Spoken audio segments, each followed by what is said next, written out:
Race 2 is about to get underway here for the BRSCC Mazda Super Series, and the sun is finally shining today. Now, race 2 is going to be a bit of an interesting one because for the first time this season, Brian Chandler is not starting on pole position. Nick Dunn has managed to pip him to the post, so it's going to be really entertaining to see what's going to happen. Brian is going to be trying everything he can to get back ahead. So we're going to hand it straight over to Andy to run you through all of the action. Yeah, thanks Lindsay. This will be a fascinating race, I am sure. So they start this one the way in which they finished race 1. So it's Dunn and Chandler from Berks and Fleet, with Alex Miller and Matt Pickford on row 3. Jake Swan-Dixon and Javier Brook on the 4th row. Clive Powell's is next, ahead of Liz Walton, and Jack Sycamore is back. Great to have Jack back in the championship. He will start from the back of the grid, having not been here yesterday. Jack Sycamore, the blue and white car, will be one to watch as he tries to carve his way through from the tail end of the grid. I'm delighted to say that the conditions are much more favourable today, nice and dry and sunny, and away we go then at much higher speeds already here at Cadwell Park, with Brian Chandler getting his nose in front here. Can Nick Dunn hang on the inside line? He's trying to fight back if he can, side by side for the race lead up towards the first corner, on board with Chandler, and he forces his way through. Nicely done by Brian Chandler. He gets himself back into what he will say is his rightful position, the race lead. But Nick Dunn showed yesterday in the wet that he was every bit as quick as Chandler. Can he now achieve the same sort of pace in the dry? Alex Miller, look, he's through to 3rd, ahead of Joe Marshall Burks in 4th. Simon Fleet 5th, so things are changing here then. At the sharp end, Pickford next. The rest of them tucking in behind. Side by side for the race lead though. Dunn is already trying to fight back around the outside. I expect this to be a good tussle between these two. Qualifying though in dry conditions, Chandler was over a second quicker than Nick Dunn, but Nick, I think, is well and truly up for it. Look at this, we're on board with the race leader, looking back at the red car of Dunn, who looks left, he looks right, there's just no way through though. Brian Chandler fends him off for now. Both of the floppy marker posts go for a Burton there. That was Nick Dunn, I think, who got rid of both of those. There's the blue and white car of Jack Sycamore, look, number 91, just behind the black number 70 of Javier Brook. So he's in about 8th position, I reckon, at the moment, is Jack Sycamore. See if he can pick his way maybe into a top 5 position just in front of him. It's side by side, look, as Javier Brook tries to go around the outside of Matt Pickford into the mountain. Around the outside of the left-hander will mean he's got the inside line for the right-hander, and Sycamore could try and follow him through as well, which he does. Look at this, he's got up the inside line towards the Hall Bends, and I think Sycamore's going to go through. So Jack Sycamore taking full advantage of the situation in front of him, and will gain yet another position. So he's already overtaken about 3 or 4 cars since the start. So it's a much more rapid pace then this morning. Cars are about to come through to complete their opening lap of racing, and Brian Chandler is going to lead that first lap of race 2. On board with Matt Pickford, looking back at Jake Swan-Dixon as we did for most of race 1. Jake wasn't able to find a way past Matt in the first encounter, but in the drier conditions I think we should see a bit more opportunity for overtaking this weekend. First turn, Simon Fleet there, the blue car going through. Chandler there, look at this, he's pulling away from Dunn now. So Nick Dunn, having stayed with him through most of the opening laps, somewhere might have made a mistake, and that was a mistake there for Brian Chandler. Gets 2 wheels out in the dirt. Still momentum all the way down the park straight. Could allow Nick Dunn to close back in again. Marshall Burks has got Simon Fleet trying to close in on him, and he is doing in the slipstream. Maybe have a go under braking for the right-hander. No, not on the way in. What about the exit of the turn? No, still no way through. So Joe Marshall Burks holding on to this 4th position for now. And yeah, back with Chandler, look at that mistake that he made coming out of Charlie's has allowed Nick Dunn to close in slightly. He's not quite within striking range yet, but he'll be glad to have seen that mistake there for Chandler. Those posts are starting to make a bit of a nuisance of themselves. They've been discarded into the middle of the road now, right in everybody's way. They won't really do any damage unless they get flicked up and hit your windscreen, then you'll know about it. They can damage the windscreens, we've seen that before. Left and right again at the mountain. You can see the car's just getting a little bit airborne now, a little bit of daylight underneath 4 wheels as it crests the hill into the Hall Bends. It's perfect through there for all of this group. Don't make mistakes. It's quite easy to defend here at Cadwell Park, but it's also very easy to make mistakes, unfortunately. Jack Sycamore hasn't made any mistakes in this race though. He's continuing this meteoric rise through the field.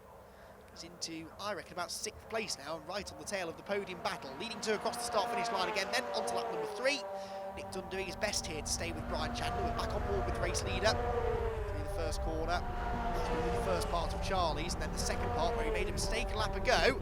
Dunn is closing in through this part of the circuit as well, so another mistake for Chandler could allow Dunn to start to build up an attack. But there's no mistake coming for now from the EC Cars machine.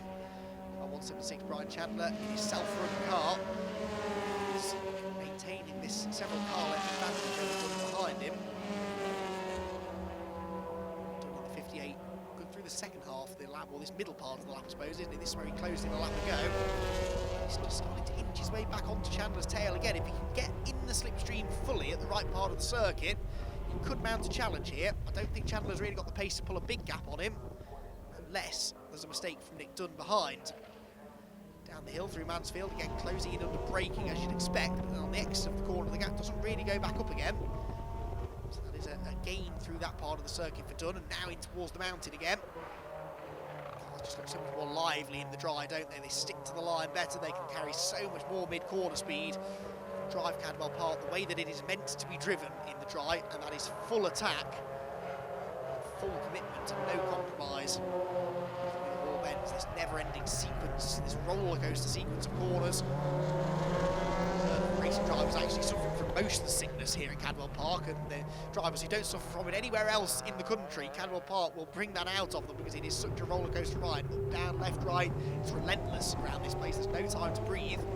Now Pickford's not really had much time to breathe either, because he's got still Jake Swan-Dixon applying the pressure behind him. Still tucked up behind Javier Brook as they come across the start-finish line. Clive Powell's is the silver and green car behind them. Turn one. Pickford taking a tight line there. Now is he attacking Brook or is he defending from Swan-Dixon? Swan-Dixon didn't really look close enough to him then, so I think Pickford was maybe having a go at Brook. And yeah, look, he's right with him now, so good exit from Charlie's could allow Pickford to draw alongside. The question is, which side of the road does he go to? Because if he goes to the outside, that could open the door for Swan-Dixon to nip through. Jake may have a novice cross on the back of his car, but he's got good racecraft and will be straight up the inside should the opportunity present itself. In the end, they stay as they are, but Pickford's back up the inside again through Chris Curve. Two wheels on the dirt, and I think he's going to do this surely. This corner keeps on going, and Pickford will have the inside line from the first part of the gooseneck, which is a really important corner to be on the inside of. And yes, he goes through, so Javier Brook loses a position. Sort of see that coming. Pickford was sizing him up for a few corners there. Eventually got up the inside through Chris Curve. Back with Jack Sycamore, who's making his move now, the inside of Simon Fleet. As I suspected, these dry conditions allowing for much more overtaking and much more side-by-side racing. Now that the drivers aren't simply focusing on survival, they can actually race each other. That proves that you can overtake here at Cadwell Park if you've taken a few brave pills and you're able to carry a bit more speed through some of the corners. They're already getting away now from a motorsport car, Javier Brook, who's increasing pressure now from Jake Swan-Dixon and Clive Powell's, excuse me. Clive Chisnell races a silver and green Mark 1 MX-5 in the Mark 1 Championship, hence my confusion with those. Clive Powell's, who himself has raced in the Mark 1 Championship in the past. The race leaders, though, onto the fifth lap of the race, and Nick Dunn is sideways in the background. Oh, he's off the road completely, is Nick Dunn. Well, that will lose him a lot of ground to Brian Chandler, unfortunately. Nick Dunn rejoins, but some way back, and I wonder whether or not he had an issue there, because that seemed like an odd place to have a moment. I mean, it's a common place to have a moment, but it seems an odd moment to have, because he's been fairly good through there. Yes, look, he's slowing down, he's pulling off to the side of the road. So that actually happened just as Jack Sycamore was starting to mount a challenge against Joe Marshall-Burks, and he had to back out of it because the yellow flags came out because of the slowing Nick Dunn cars. That's a shame. Nick Dunn, really Brian Chandler's only serious opposition in this race, is out of the race. Joe Marshall-Burks, though, goes up the inside of Alex Miller there, going through the right-hander at Chris Curve. That was a nice move. There's a couple of moves made there already today. And through has gone Joe Marshall-Burks into what will now be second position because of the demise of Nick Dunn. So Marshall-Burks goes second, Miller third. Alex Miller had a third, a second, and a non-finish at Pembrey. He did get a taste of the podium there, so this wouldn't be his first podium result. He wants to try and make it his third podium result if he can in the season. It takes some doing though. Jack Sycamore is a former competitor in the MX-5 Super Cup and is indeed still racing in the MX-5 Super Cup, the top level of Mazda MX-5 racing in the UK. The Motorsport's prepared car is looking strong here in its first outing of the weekend. From the back of the grid, he's already into fourth and can sniff a podium opportunity now because Alex Miller is not that far in front of him. Matt Pickford here, who's a little bit detached from that group. He's pulled away from the cars behind him now, so Pickford could be in for a slightly lonely second half of this second race. Anything but lonely, though, for Alex Miller, who is stuck right where he doesn't want to be. He's attacking Joe Marshall-Burks, also trying to defend his third place from Jack Sycamore, who's in the tow, going up the hill. The fact that it is uphill exaggerates that slipstream effect as well. So Sycamore don't be given the outside line to work with, so he won't be able to go right around the outside. A few drivers have managed to get the outside line into Park and then get up the inside through Chris Curve. And again, this is where Miller lost his, what is now second place to Joe Marshall-Burks. He's now going to lose third as well because Sycamore's gone through. So Jack Sycamore gets himself past Alex Miller, who's off the podium now. And what can Sycamore do about Joe Marshall-Burks? This could be an interesting battle between these two. I think they're fairly evenly matched, actually, Joe and Jack. And Alex as well, to be honest, given the pace that he showed at Pembrey last time out. He's no slouch, so Simon Fleet, we know as well, part of this four-way battle. He's also had podium results in the past, so any one of these drivers could feel that they've got the possibility of finishing second. Indeed, Simon Fleet has had a pair of second-place finishes. Back at Brands Hatch, he was third in race 3. Sadly for Simon, though, Pembrey was a disaster. He didn't finish any of the races. 3 non-finishes at Pembrey for Simon. He'll be grateful, therefore, of the fact that this is simply a series of races. They're not fighting for championship points. So the fact that he had that miserable weekend in South Wales, he can just forget about it now and move on. Jack Sycamore, though, is trying to move into second place. There's a bit of a touch there between he and Joe Marshall-Burks as they went into the first corner. That was close. Marshall-Burks hangs on, but I don't think Jack Sycamore would have particularly appreciated that. As he works his way back up the hill now, pulls to the left-hand side. He's wheel-to-wheel with him again, and this time Marshall-Burks leaves him room, but watch out for Alex Miller behind. Yep, gets the door closed in his face. As soon as you realise that the move isn't going to work, you immediately have to turn your attention to the car behind you. And that's what Sycamore did, and he defended that position nicely. So still Joe Marshall-Burks second, Sycamore third, Miller fourth, Fleet in fifth. This race already throwing up much more side-by-side racing than we saw at any point in those treacherous conditions yesterday, where I really do think the drivers were just grateful to reach the flag, but all of them did. We didn't have a single non-finish yesterday. Ironically, we get to a dry race and we do have a non-finish, albeit it would appear for a mechanical issue for Nick Dunn. He is so far the only retirement, though, from this race. As Jack Sycamore continues to challenge Joe Marshall-Burks. Cars do look spectacular as they pop into view over the top of the hill at the Hall Bends. And then drop down the gears into the hairpin, down to Barn Corner. Brian Chandler, meanwhile, serenely goes on his way. He's missing out on all the fun again, much as we saw at Pembrey. This is the fun, this is the fight for second place. Joe Marshall-Burks and Jack Sycamore, who again will try and maybe get alongside into the first corner. Went to the outside a lap ago, this time around he goes to the inside line and this might just work. Can he go through? Yes, I think he will. Jack Sycamore up the inside and I reckon went into second place, but Marshall-Burks may have hung tough on the outside to get the inside of Charlie's. Check in with them momentarily. Meanwhile, we're back with Matt Pickford turning through the first corner. And yes, look at that. Joe Marshall-Burks has held on. So Jack Sycamore, I really thought he made it stick then, but Marshall-Burks tenaciously hung on around the outside. Gave him the inside line for Charlie's and Sycamore had to back off. So situation normal then. Burks back in front, but once again having to defend busily into Park Corner. And this time around, Alex Miller is going to try and get up the inside of Jack Sycamore. To no avail though. Wide line at Park. They leave the door open for the opportunistic move from the car behind, but it's also the quicker run through the corner. I think you carry a bit more momentum on the outside line. Brian Chandler, though, not having to go around the outside of anybody because he did all of his work at the start when he did go round the outside of fellow front row sitter, indeed pole sitter, and race 1 winner Nick Dunn at the first corner. And from that point on, Chandler really hasn't looked back. He had to deal with that pressure from Nick in the opening few laps, but then after the slightly strange issue that has put Nick Dunn out of the race, really Chandler's had no threat. The real battle has been the one for second place. Joe Marshall-Burks holding on to it for now. Barring any mistakes, Sycamore a little bit less likely to make this stick now. He's sort of thrown everything he's got here at the car in front, but then right on cue there is a mistake there for Joe Marshall-Burks. He's sideways out of Barn Corner, loses momentum. And so, as we go on to the final lap of racing, Jack Sycamore is back alongside. Once again, though, it is the outside line that is presented to him at the first corner. Brian Chandler out of Charlie's, just over half a lap away now from his 4th victory of the season in the Mazda MX-5 Super Series.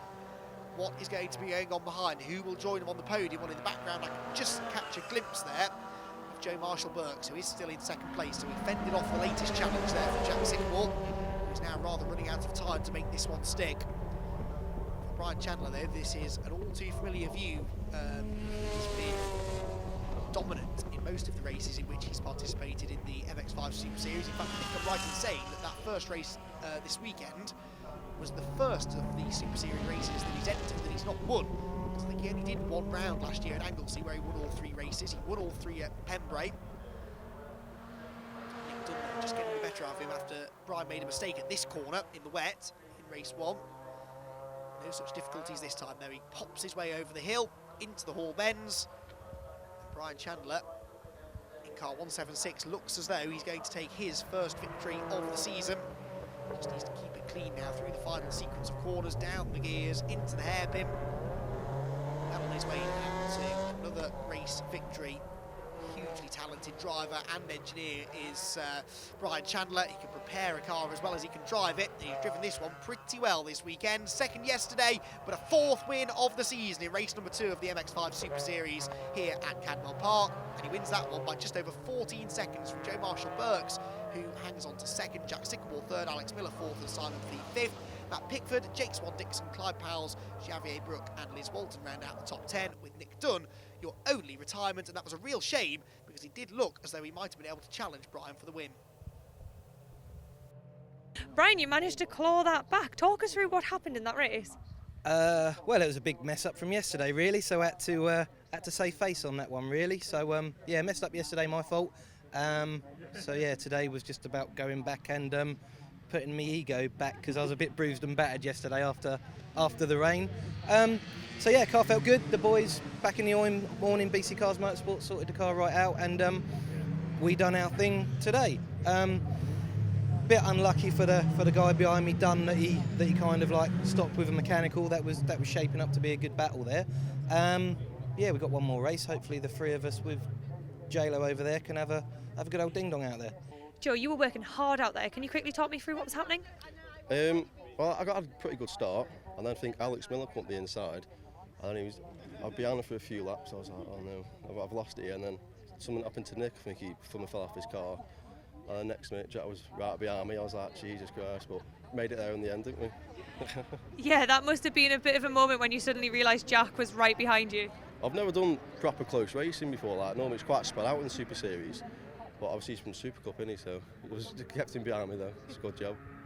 This is quite exciting. You started from the back, 3rd position, and you have Brian shaking in his boots. I don't know about that. His lap time was a little bit better than ours, albeit we were in traffic. But it was good fun. It was a good race. It was good to join the Super Series grid and do some overtaking.